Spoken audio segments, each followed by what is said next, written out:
안녕하십니까. 연기금 출신 유튜버 밸류마인입니다. 오늘의 시황과 종목 분석 시간을 가져보겠습니다.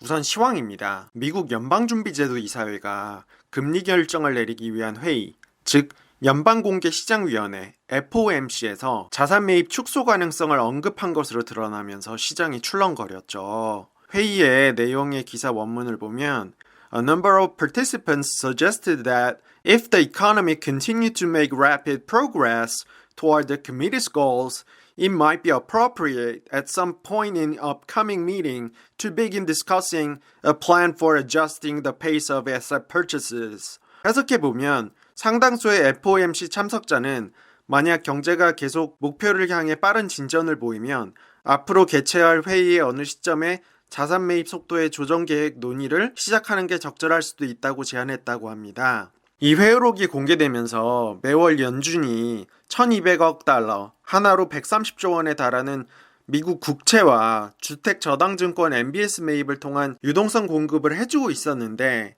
향후 축소 가능성을 내비친 것으로 보여 미국 10년물 국채금리가 1.64%에서 1.68%로 4베이시스 포인트 오르기도 하면서 시장은 예민하게 반응했죠. 연준이 그동안 경기 회복이 아직 멀었다라는 스탠스에도 변화가 감지되기 시작한 것입니다. 연준의 스탠스가 달라진 것은 미국의 경기 회복 속도가 예상보다 빠르기 때문입니다.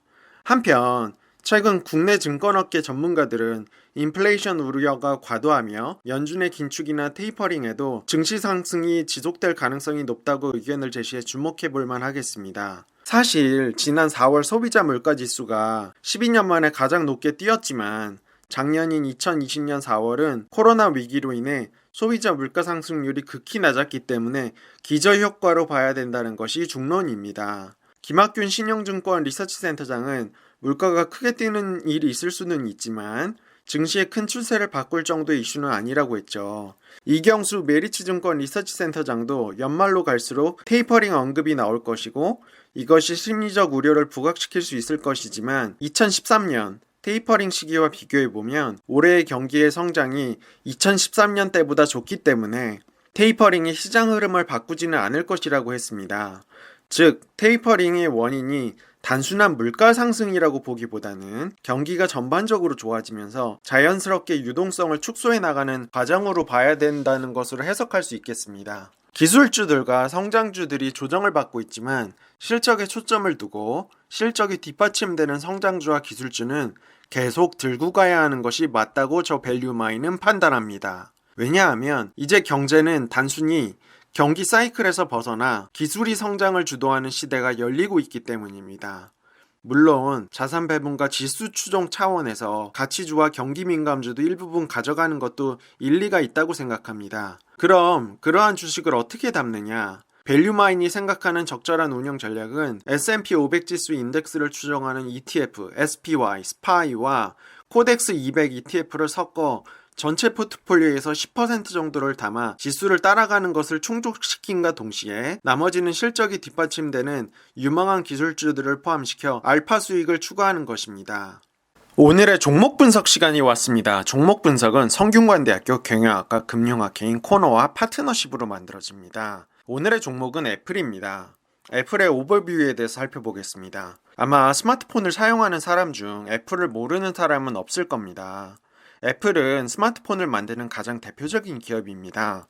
현재 아이폰, 맥북, 아이패드, 애플워치, 에어팟 등 각종 웨어러블 기기뿐만 아니라 앱스토어, 애플TV, 애플케어, 아이클라우드 등 서비스 분야에서도 매출이 발생하고 있습니다. 애플의 독특한 점은 자사만의 운영체제를 이용하고 있다는 것입니다. 다른 휴대폰, 컴퓨터 회사의 경우 마이크로소프트 윈도우 또는 구글의 안드로이드 운영체제를 선택합니다. 즉, 오직 하드웨어를 생산할 뿐이라는 의미입니다. 그러나 이들과 달리 애플은 자사만의 운영체제를 개발합니다. 컴퓨터의 경우 이를 macOS라고 칭하고 휴대폰, 태블릿의 경우엔 iOS라고 칭합니다. 이러한 자체 운영체제를 제공하면서 소프트웨어야 하드웨어의 최적화가 잘 이루어져 있고 핸드폰, 태블릿, 컴퓨터까지 macOS를 이용한다면 이 모든 기기가 연결되어 전화나 문자를 맥북으로 받을 수 있을 정도로 연결성이 돋보입니다. 이는 일명 애플 생태계라고 불리며 두터운 충성 고객층을 형성할 수 있게 된 원인이기도 합니다. 2021년은 정말 애플의 해라고 불러도 될 만큼 애플의 2021년 1분기는 사상 최고의 실적을 달성했습니다.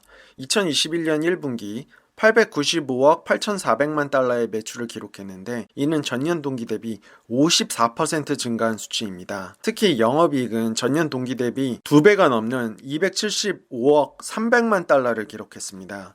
그야말로 사상 최대의 실적입니다. 이렇게 기록적인 실적을 달성한 데에는 의외로 코로나19가 도움이 된 것으로 보입니다. 2021년 1분기 기준 전체 매출의 53.5%를 차지하는 아이폰은 지난해 동기 대비 65.6%나 증가하였습니다. 코로나19가 완화되면서 교체 수요가 아이폰 12 시리즈로 몰린 것이 원인으로 보입니다. 이에 2020년 1분기 스마트폰 시장 매출 점유율 34.4%로 이미 1위를 차지하고 있었던 애플이 매출 점유율을 42%까지 끌어올리면서 점유율 1위를 굳건히 지키고 있습니다. 원래 애플의 효자 품목인 아이폰 외 제품에서도 매출 상승에 눈에 띕니다. 특히 코로나19로 인한 재택근무, 온라인 강의가 많아지면서 PC 시장, 태블릿 시장이 크게 성장했습니다. 2021년 1분기 태블릿 시장은 전년 동기 대비 51.8% 성장하며 유례 없던 성장을 이뤄냈습니다. 시장의 성장은 37%로 시장 점유율 1위를 차지하고 있는 아이패드의 매출 성장에 크게 기여했습니다. 애플의 전체 매출에서 9%를 차지하는 아이패드는 전년 동기 대비 79%의 매출 성장률을 보이며 애플의 모든 제품군에서 가장 큰 성장률을 자랑했습니다. 뿐만 아니라 노트북, 데스크톱인 맥 사업에서의 매출도 전년 동기 대비 70% 성장한 91억 달러를 기록했습니다. 특히 최근 애플이 직접 생산한 M1 칩을 탑재한 맥 제품이 출시되면서 애플은 두터운 충성 고객층이 지갑을 연 것으로 보이고 있죠. 애플의 전체 매출의 19%가 나오는 서비스 분야에서도 애플은 전년 동기 대비 26.7%의 성장을 이뤄냈습니다. 팀 쿡에 의하면 애플은 올해 6억 6천만 명에 넘는 유료 서비스 구독자 수를 확보했다고 밝혔습니다. 이는 전분기보다 4천만 명이 증가한 수치로 앞으로 애플의 서비스 매출은 꾸준히 성장할 것으로 보이고 있죠. 이뿐만 아니라 차세대 유망 시장으로 손꼽히는 애플워치, 에어팟 등을 포함한 웨어러블 영역에서도 24%의 성장률을 이뤄냈습니다. 애플은 에어팟을 출시하며 블루투스의 이어폰의 상용화를 이끌어낸 기업으로서 웨어러블 기기 시장에서 34% 점유율 1위를 차지하고 있는 만큼 앞으로 웨어러블 시장에서도 성장의 수혜를 입을 수 있을 것으로 보입니다. 자, 애플의 전망에 대해서 살펴보겠습니다. 애플은 기존의 방식으로 사업부를 구분하지 않고 기능별로 조직 구조를 구분하고 있기 때문에 제품군별 분석을 통해 전망을 예측하는 것이 더 합리적이라고 할 수 있겠습니다. 따라서 애플의 주요 제품인 아이폰, 맥, 아이패드, 웨어러블 기기와 액세서리, 그리고 서비스의 전망을 살펴보겠습니다. 추가로 새로이 구상하고 있는 신사업부는 현재 주가 추정에는 반영하지는 않았지만 애플의 성장에 긍정적인 요소로 작용할 것으로 판단하고 있습니다. 우선 애플의 대표 제품이자 매출을 책임지고 있는 아이폰의 경우 높은 소비자 충성도를 바탕으로 현재와 같은 건실한 매출 추세를 이어간과 동시에 신규 시장 개척과 아이폰 내부 제품 제작의 자사화를 통해 경쟁력을 확보해 갈 것으로 예상되고 있습니다. 애플은 2023년 폴더블 스마트폰을 출시할 것으로 전망되고 있는데 삼성이 지난 19년 최초로 폴더블 폰을 발표한 것보다 4년 늦게 출시하는 셈입니다. 그렇지만 여태까지 애플의 행보를 지켜보면 이는 합리적인 전략의 일환으로 볼 수 있는데 애플은 무조건적으로 트렌드를 주도하는 전략을 취하기보다는 후발주자로서 시장 분석을 통한 높은 퀄리티의 제품으로 승부를 보는 전략을 자주 사용하기 때문입니다. 실제로 애플은 2019년부터 불었던 5G 스마트폰 열풍에도 불구하고 작년 10월 아이폰 12로 첫 5G 스마트폰을 출시했으며 스마트워치 시장에도 2014년 다소 늦게 진입했지만 현재 압도적으로 1위를 달리고 있는 등 후발주자로서 최적화된 제품을 출시 전략으로 성공한 사례가 있습니다.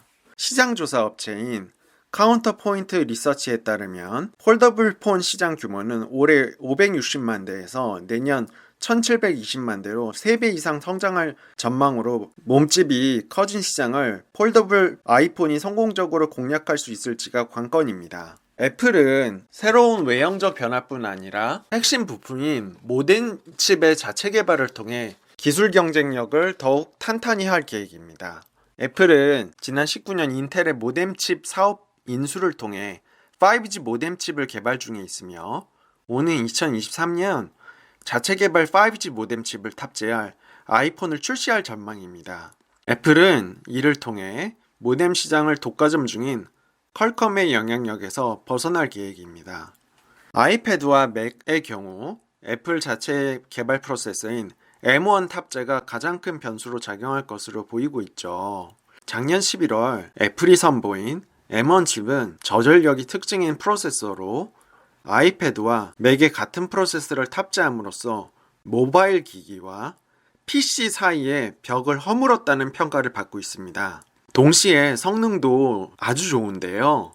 애플 실리콘 M1을 탑재한 새 아이패드 프로 5세대의 성능 실험을 프로그램 긱벤치5 결과 지난 세대 아이패드에 비해 50% 이상 높은 성능을 보여주었으며 심지어 인텔 i9 프로세서를 탑재한 맥북 프로보다도 높은 성능을 보여주었죠.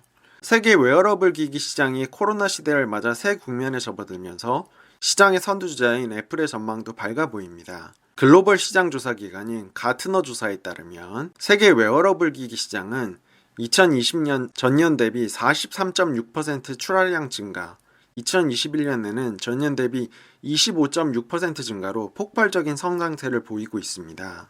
이러한 가운데 애플의 웨어러블 기기인 애플워치와 에어팟은 현재 각각 28%, 31%의 시장 점유율로 1위를 차지하고 있어 시장의 성장의 이익을 고스란히 받고 있습니다. 다만 에어팟의 경우 신규 시장 경쟁자들의 다수 등장과 신제품 출시 지연으로 최근 점유율이 하락이 이어지고 있는데 이는 올해 에어팟 신제품의 출시가 예상됨에 따라 개선될 것으로 전망되고 있습니다. 애플의 서비스 부분은 애플 뮤직과 앱스토어가 주도하고 있는데 지금까지의 성장세를 앞으로도 이어갈 수 있을지에 대해서는 확신할 수 없다는 전망입니다. 애플은 iOS상의 앱 결제 부분에 있어 독점적인 지위를 누리고 있었는데요. 최근 타 플랫폼 대비 높은 수수료로 에픽게임즈와의 소송을 거치며 독점에 의한 횡포가 수면 위로 드러나고 있다는 점입니다. 이에 따라 미국에서는 현행 독점 금지법이 테크 업계에 있어 제대로 규제할 수 없다는 비판이 제기되면서 에이미 클로부샤 상원 의원 등은 지난 2월 독점 규제를 강화하는 법안을 발의하기도 했죠. 이에 따라 미래의 수수료 정책은 단가를 낮추는 방향으로 조정될 가능성이 커 차후 애플의 성장을 방해하는 요소로 작용할 위험이 있습니다.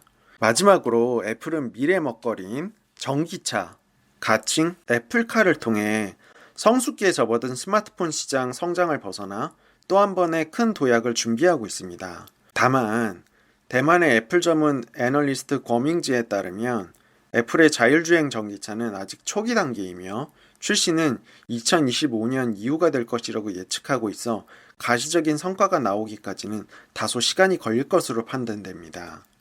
자, 밸류에이션입니다. 밸류에이션은 스마트폰 및 PC 기업의 EV 에비타 멀티플을 적용해서 한번 구해봤습니다. 피어 그룹군은 삼성전자, 샤오미, 알파벳 구글, 마이크로소프트 이렇게 됩니다.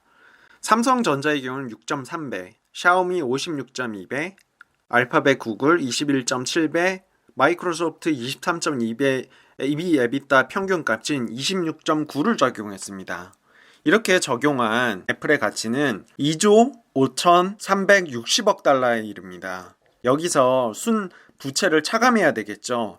순 부채인 넷댓을 744억 달러를 차감하면 2조 4,616억 달러가 나옵니다. 이를 주식수로 나눠보면 적정 주가는 147.51불이 나옵니다. 현재 주가 127불에 비해 15% 업사이드가 있는 것으로 판단되고 있죠.